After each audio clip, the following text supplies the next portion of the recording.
Impact of the use and abuse of gateway drugs. Hi, I am Illustrados. Please do subscribe to my YouTube channel. I usually make a video lesson for my grade 5 pupils.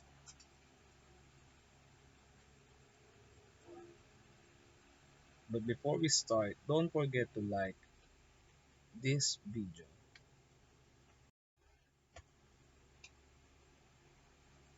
In this lesson, we will analyze how the use and abuse of gateway drugs can negatively impact the health of an individual, the family, and the community.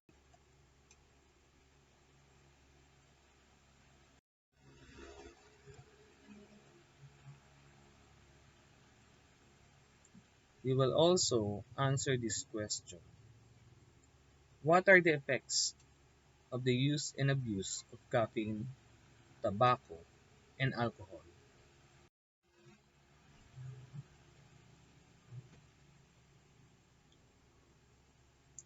What can you say about the illustration? Do you think adolescents are smart to say no to gateway drugs? Why?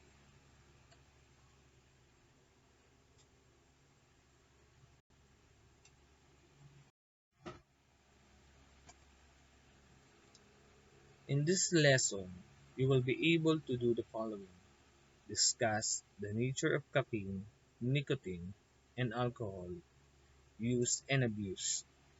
Analyze how the use and abuse of caffeine, tobacco, and alcohol can negatively impact the health of an individual, the family, and the community. Describe the general effects of the use and abuse of caffeine, tobacco, and alcohol.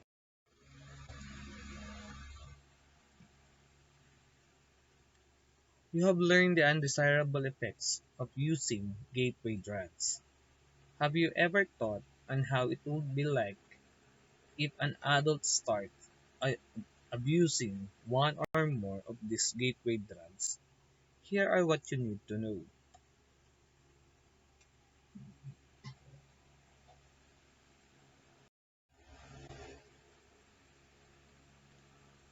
Negative impact on the health of of the individual.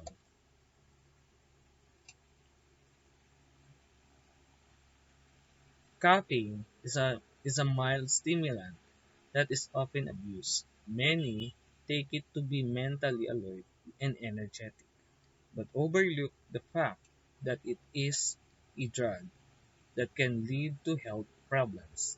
Caffeine is absorbed quickly into the bloodstream.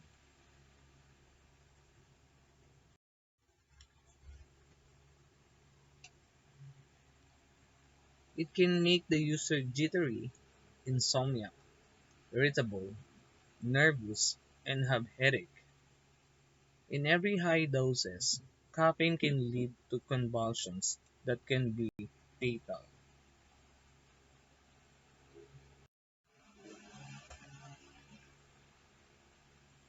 Since caffeine is not considered a dangerous drug, its abuse is often overlooked.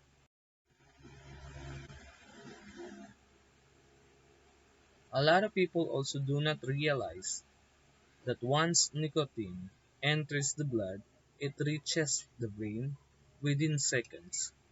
Nicotine affects a person's breathing, appetite, learning, movement, mood, and memory. Every dose of tobacco increases the risk of the user to develop respiratory disease like bronchitis and emphysema.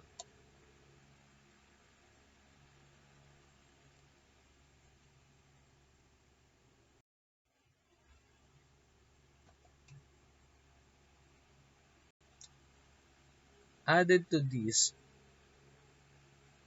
are the diseases in the heart and blood vessels called cardiovascular diseases, such as stroke and heart attack. The combined effect of nicotine, tar, and carbon monoxide make the cardiovascular system forced to work harder. to deliver oxygen throughout the body.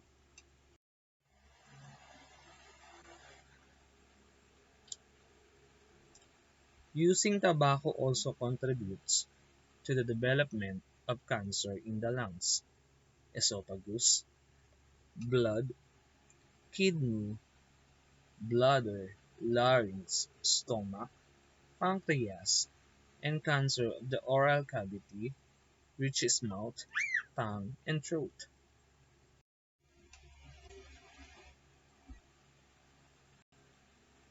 Alcohol, on the other hand, gets into a personal bloodstream in a few minutes. It then circulates throughout the body and has widespread effects.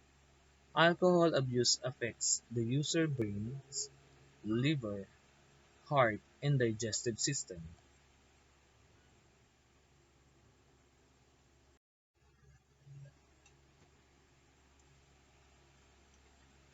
Most underage drinkers are not aware that when they drink, they expose their brain to alcohol during its critical time of development.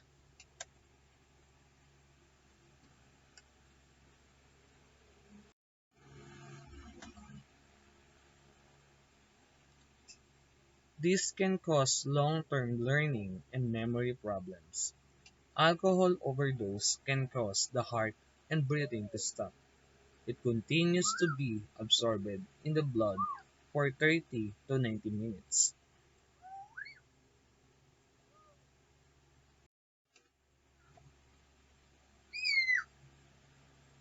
Whether or not the drinker is conscious, even binge drinker or drinking too much alcohol in one sitting can result in coma or death for both first-time and frequent drinkers.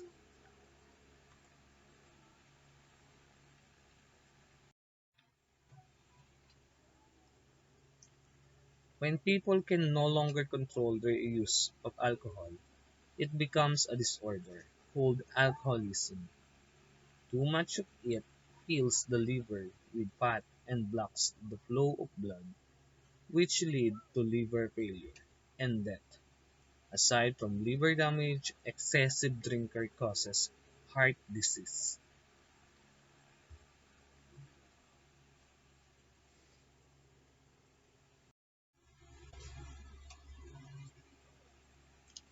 There is increased blood pressure and heart rate, irregular heartbeat, and fatty deposits build up in the heart muscle. Digestive problem can also occur, like ulcer and cancer of the mouth, tongue, stomach, and esophagus.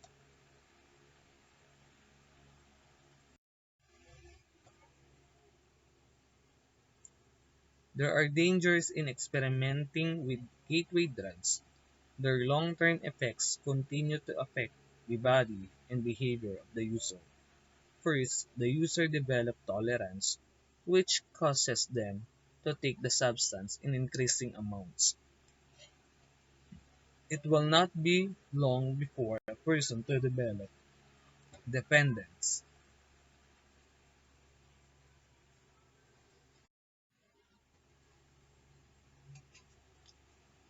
The brain develops a chemical need for the substance and cannot normally function without it.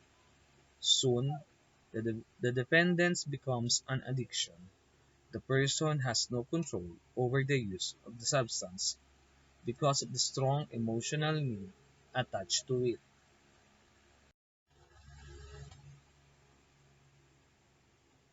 Are frequent users the only ones who abuse gateway drugs?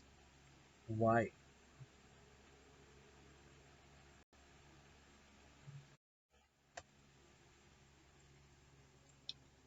Negative impact on the family. The following changes do not just affect the user, but also his or her family.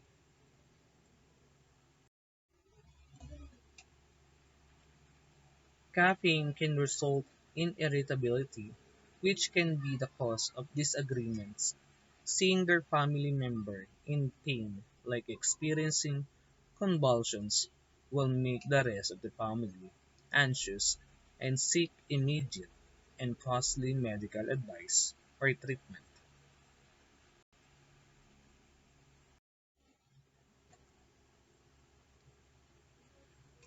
For tobacco, non-smokers who inhale the monoxide are also affected because secondhand smoke can worsen respiratory conditions. Even children of parents who smoke will likely have lung infection or bronchitis, pneumonia, and other airway diseases.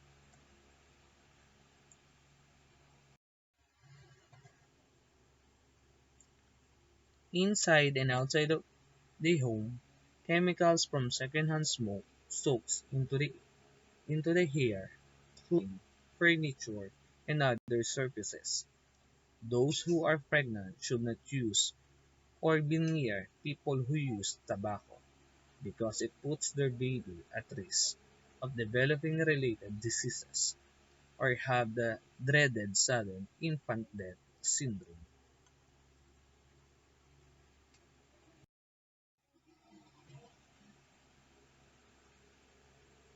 The effect of alcohol in the family brings in many stressful situations.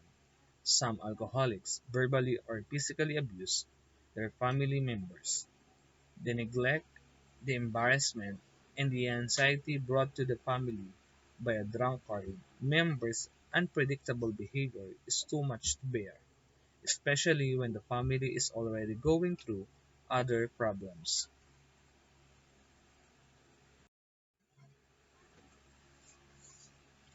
Negative impact on the community. Check out the latest studies and you will discover that these gateway drugs contribute to the leading deaths of Filipinos. Those who are living yet continue to abuse it have already lost a lot of productive time and money, which could have been used instead to healthier lifestyles and relationships.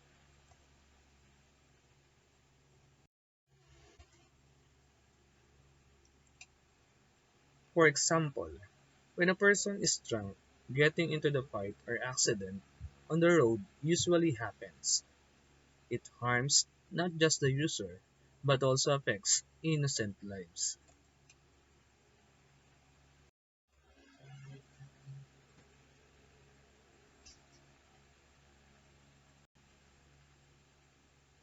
Anyone who tries gateway drugs is at risk of abusing it.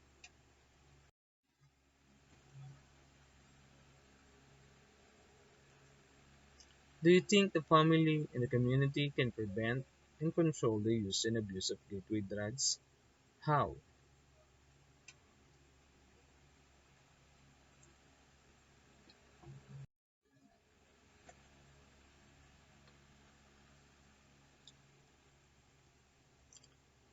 What are the effects of the use and abuse of caffeine, tobacco, and alcohol?